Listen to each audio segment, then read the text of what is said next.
प्रकृति के साथ एक समझौता, एक फिरत। क्या है वो?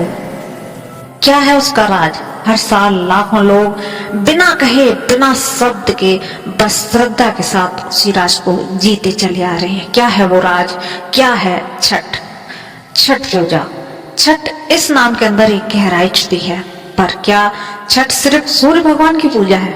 नहीं, यह आराधना है प्रकृति के उस पल की जब सूर्य की पहली किरण जीवन को स्पर्श करती है और जब शाम का सूरज अपनी लाली समेट कर विश्राम लेता है। दोनों पल उषा और प्रत्युषा सूर्य के शक्ति स्वरूप बहना मानी जाती है। उषा नई रोशनी का प्रतीक है और प्रत्युषा रक्षा और स्थिरता का संकल्प। मैथिली और भोजपुरी परंपरा उन्हें रण छठ ही कहते हैं, जो हर बच्चे की रक्षा करने वाली होती है, हर घर को संतान सुख देने वाली मां मानी जाती है। इसलिए छठ सिर्फ एक पूजा नहीं, यह प्रकाश, पवित्रता और जीवन के संगम का उत्सव है। छठ का आरंभ त्रेता युग में हुआ था, जब भगवान राम माता सीता और लक्ष्मण के साथ 14 वर्ष के वनवास पर गए थे और वापस लौट कर आए थे। तब दिवाली के कुछ दिन बाद ही माता सीता ने सूर्य भगवान की पूजा की थी। राज्य में सुख, समृद्धि और जो है प्रजा के स्वास्थ्य के लिए यह पूजा की गई थी। आज भी बिहार के मुंगेर में सीता के चरण मंदिर हैं, जहां कहा जाता है कि माता सीता ने यह व्रत यहीं पे रखा था। एक और कथा कहती है कि राजा प्रियव्रत और रानी मालिनी की, जिनके घर संतान नहीं थे, ऋषि कश्यप ने कहा अमावस्या के छठे दिन, षष्ठी दिन की आराधना करो। उन्होंने ऐसा ही किया। अमावस्या मतलब दीपावली और दीपावली के छठे दिन ही छठ मनाई जाती है। उन्होंने ऐसा ही किया और माँ ने उन्हें संतान दी। तब से छठ माँ के आशीर्वाद और घर के सुख का पर्व छठ किया।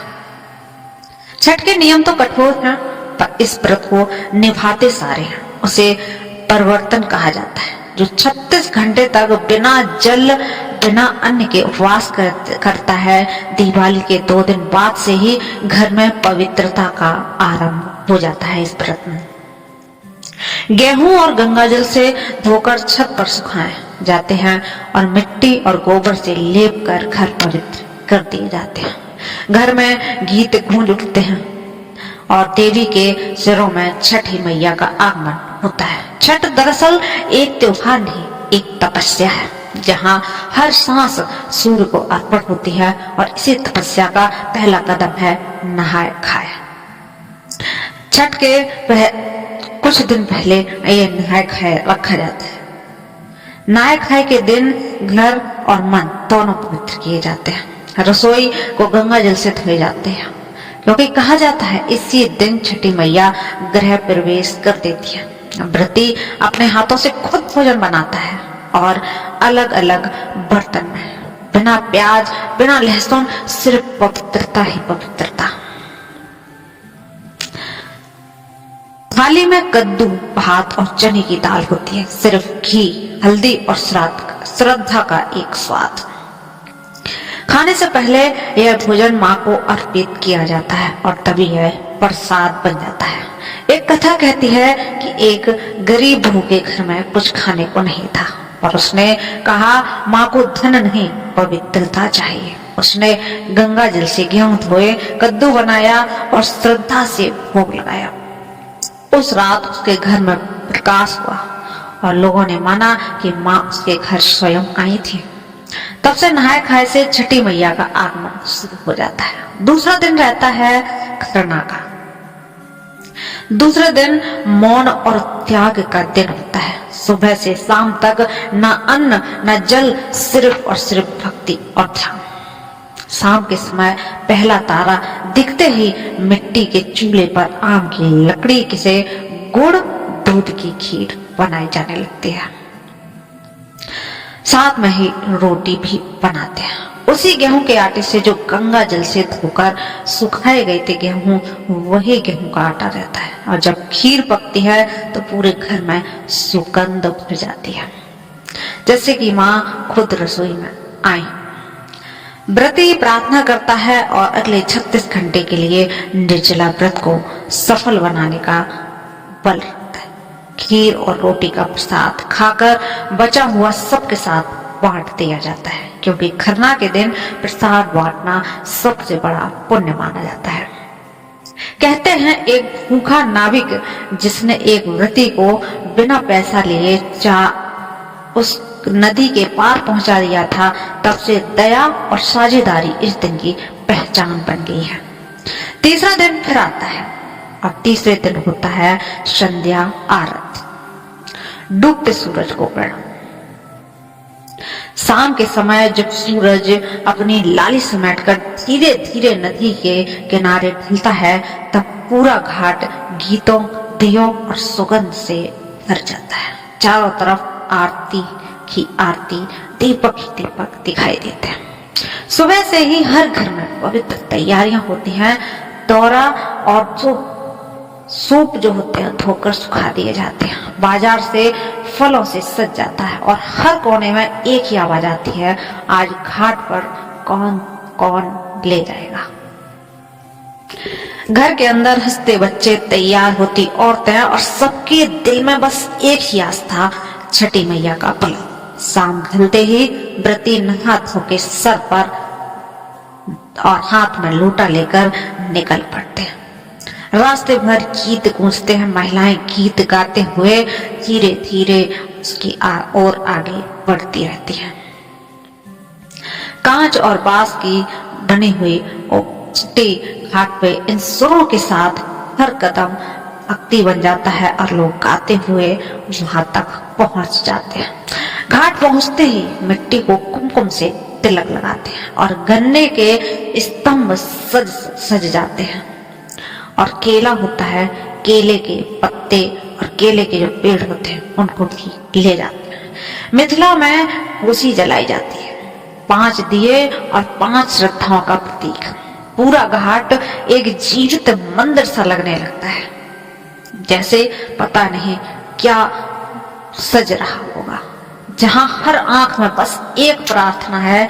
व्रती पानी में उतर जाते हैं। सूर्य में ठेवा, केला, नारियल और दिया सजाते हैं। जब दूध और गंगा जल की धारा सूर्य के चरणों तक पहुंचती है, तब लगता है कि मानव प्रकृति और भक्ति एक हो गई। कहा जाता है कि जब जगत अंधकार में डूबा था, माँ प्रत्युषा ने कहा, हे सूर्य, अगर तुम ढलते हुए भी रोशनी दो तो मनुष्य कभी निराशा में नहीं डूबेगा। तब से डूबते हुए सूर्य को अर्घ्य दिया जाता है ताकि अंधकार भी आशीर्वाद बन जाए। इसलिए छठ सिर्फ एक त्योहार नहीं, एक धरोहर है जहाँ डूबते सूरज को उगते से पहले प्रणाम किया जाता है।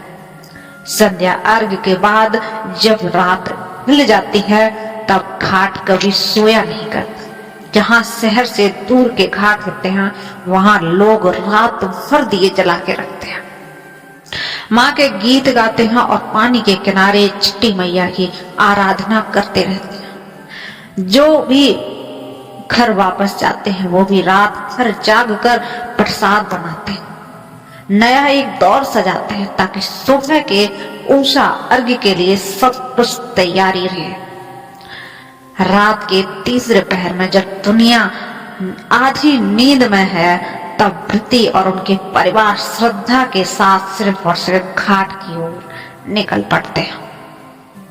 फिर आता है छठ का चौथा दिन, उषा अर्घ। जब सबसे गहरी रात के बाद सबसे पवित्र सुबह आती है, हवा में धूप की खुशबू मिल जाती है और आसमान नीले से धीरे धीरे केसरी रंग का होने लगता है। जैसे जैसे रंग बदलते हैं, लोगों के जो इंतजार है, लोगों के हृदय में जो प्यार है, वो और ज्यादा बढ़ता चला जाता है। सब एक स्वर में गीत गाने लगते हैं, सबकी एक ही श्रद्धा होती है, सबका एक ही भाव होता है, उगा हो सूरज। उगा हो सूरज देव घाटे भले अरगिया के पैर। उन गीतों में आस्था भी है, अपेक्षा भी है फिर भी वह पल आता है जिसका इंतजार पूरे साल की तपस्या करती है। जब सूर्य की पहली किरण पानी को छूती है, सब व्रती पानी में उतर जाते हैं। हाथ में सूप, उसमें ठेकुआ, नारियल और जलता दिया। दीपक की जो बाती है जलते हुए पानी में जब अंदर वो जाते हैं, जो भी उनके भक्त रहते हैं, तब उसका नजारा तो कुछ और ही होता है। हृदय में बस एक ही प्रार्थना, उस क्षण प्रकृति, सूर्य और भक्ति एक रूप में मिल जाते हैं और साल का सबसे खूबसूरत सूर्योदय एक जीवित आशीर्वाद बन जाता है।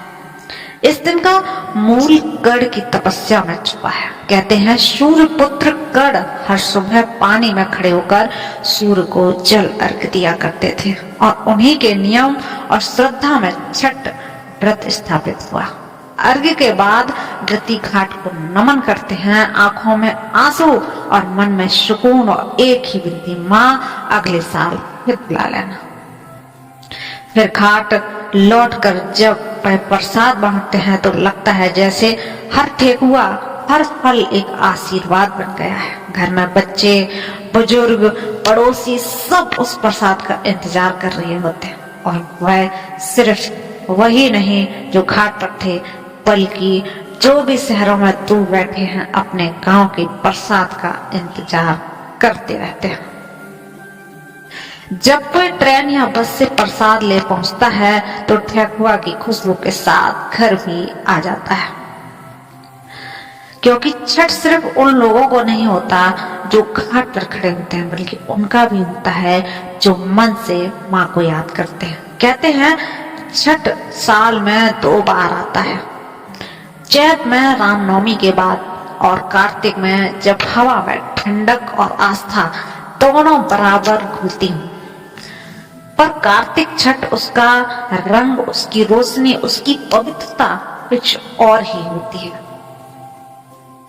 महादेव का सीता चरण घाट को या फिर पटना की दिया, हर जगह एक ही सुगंध होती, पवित्रता और प्रकृति की। घाट साफ रहते हैं, जल पवित्र रहता है और हर दिया बताता है कि यह है भारत का सबसे जीवित, सबसे सुंदर और जीरो वेस्ट त्योहार छठी मैया। सबके घर में उजाला, शक्ति और शांति बनाए रखे। और सोचिए, छठ सिर्फ एक पूजा है, यह प्रकृति के साथ हमारी एक पुरानी कसम है। एक राज जो हर साल गंगा के किनारे लिखा जाता है, पर पढ़ सिर्फ भक्त का दिल सकता है और कोई नहीं पढ़ सकता। तो दोस्तों, ये था छठ पूजा का विवरण, विस्तृत। कैसी लगी आपको वीडियो, कमेंट करके अवश्य लिखते हैं। आपका कमेंट, आपका लाइक हमें मोटिवेट करता है इस तरह की वीडियो बनाने के लिए। तो आप जरूर कमेंट करें और अगली वीडियो किस पर चाहिए